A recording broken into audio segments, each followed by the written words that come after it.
talk about how to make scroll-stopping social media posts so that you can actually stand out on social media and make sales and get your business known. I think we've all seen, especially recently, that we're getting less and less engagement on social media because of algorithm updates. It's something that's been happening over the years. It just seems like the algorithms is showing business posts less and less. So we really need to find ways to stand out and get that engagement back. So I'm going to talk about how to do that today. I'm going to introduce myself really quick. My name is Allie Beck. I am a brand stylist and website designer, and I believe in creating elements with strategy and so that they're effective for your business, so that it isn't just something that looks pretty, but it's something that actually gets you results. I also have a branding course called the Amplified Brand that helps newer business owners create a standout brand, an irresistible brand that draws their dream clients. So first of all, before I dive into this, I want to talk about why design matters. Like, why am I even talking about the design aspect of your social media posts, right? Because a lot of times it's easy to think like, oh, that's just the frilly stuff. That's just what makes it look nice and packages it up. Is that really essential? Here's why. There's actually some good science that would say that it is. We respond and process to visual data different than any other type of data. The human brain processes images 60,000 times faster than text. So that's what we're gonna see first. That's what we're gonna process first. And 90% of information transmitted to the brain is visual. So you've got mere seconds to make an impression and to draw someone in, and you wanna do that with the graphic design element of your posts. Design affects us emotionally, and people are emotional buyers. We make decisions with our emotions rather than our brain or our logic.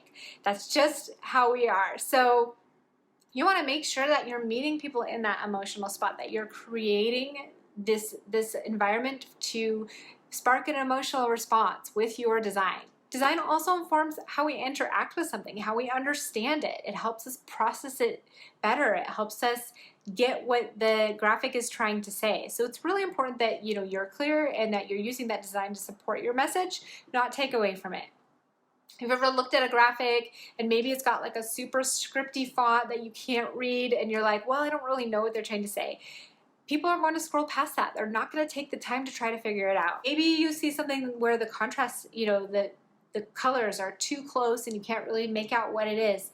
Again, people are going to scroll past that. All these platforms that we use, Instagram, Facebook, Pinterest, there's a ton of competition. People are posting at extremely high rates, and so it's hard to stand out. So that's why you want to spend a little bit of time on making your graphics something that looks professional, that looks credible, that actually draws people in and gets their engagement. Here's how you can do that. I'm going to walk you through 5 things. These are simple, easy things that you can apply to your graphics as you're creating them that will make them look more professional and engaging. Number 1 is white space, and this is the number 1 mistake that I see when people are creating graphics. They try to fill their graphics with too much stuff. And when I'm talking about white space, I just mean anywhere where there isn't any sort of like text or photo or other sort of element. It's also called negative space. So you want to make sure that you're leaving areas where there is nothing on your graphics. And this doesn't have to be white, it could be a color, but basically it just gives your elements breadth. It also helps people focus in on what's important. If there's too many things going on, people don't know where to look, they're looking all over the place. So you want to make sure that you prioritize white space. A lot of people don't think about it. They're just, again, they're trying to crowd everything in. They're trying to say everything they need to say. So try to just make sure you're spending some time focusing on white space. Number 2 is clarity and legibility. If people cannot read what you're trying to say, if they cannot understand what you're trying to say, they're not going to actually absorb what you're trying to say. It's a waste of time to even create a graphic like that. So you want to make sure that you're prioritizing legibility over creativity. I know there's this temptation, you're like, well, I'm trying to stand out, so I need to make it as creative as possible. But sometimes people go overboard with that creativity. They try to be too clever, and what happens is it just confuses people, and people will bypass things that are confusing. We are all so busy and inundated with a lot of stuff that we won't try to think about whatever is confusing us. We'll actually just, move on. Number 3 is balance. This is one that can take a little bit of practice to figure out, but basically every element on your graphic has what's called a visual weight. And so you want to make sure that if you've got weight on one side, that you're balancing it out with weight on the other. And it's like a seesaw, right? Like if you put something on one side, then you need to balance it out on the other. So make sure that you're noticing, like, where am I putting my graphics, and is there something over here that's kind of weighing that out? Otherwise, it's going to look like your graphics going to fall off the page, like there's too much weight over on one side. So that's balance. Number 4 is alignment. Making sure that your elements are lined up to each other, or that they're centered in the page, depending on what you have designed. So for example, if you have a list, you need to make sure that each one of those items in the list is exactly lined up to each other. Canva, if you use Canva, which is an online software, a simple graphic design tool online, it has this really easy tool called Position, where you can go up and just select all the items and line them up to each other, or line them up to the center of the page. It makes it so that you don't even have to guess where the center is, or you don't have to guess if they're lined up. It just does that for you. Number 5 is simplicity. I think there's this temptation to crowd everything in. Like I said when I was talking about legibility, we want to try to, put everything into it. But again, simplicity is powerful. It's also clear. It helps us understand better.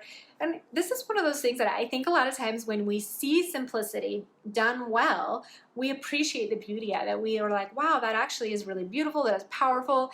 But then when we try to do it for ourselves, that's when we get confused and we try to add too many things in. So above all, just try to keep it simple. Try to say one thing, ask people to do one thing. Again, people are bombarded with stuff, so if we can just make things easy and understandable, that's going to help them engage with us. If you can do these simple things, you're going to get better engagement. You're going to get people understanding what you're trying to say. You're going to get people actually following you, actually getting to know you better, trusting you, and then that trust leads to them buying from you. So it's all a train that leads to you selling more through your business and you getting more clients. So I'm going to run through these just really quickly again so that it's clear. Number 1, we're talking about white space. Making sure that you leave space around your elements, and this can be, even the text between, a heading and a subheading, or text and a photo, or other elements that you have in your graphic. Number 2 is clarity and legibility, making sure that people can read it, that they can understand it, that they can, even from afar, that it makes sense. Number 3 is balance, making sure you don't have too much stuff on one side of a graphic so it looks like it's tipping off the page. Number 4 is alignment, lining elements up to each other or the center of the page. Number 5 is simplicity. Keep it simple. If you are in doubt, take things away. Don't try to cram too much into your graphics. Again, I know this can be overwhelming, and my heart is to help make it less so. So I wish you the best of luck in creating social media graphics for your business and all the success in standing out online. Have a great day.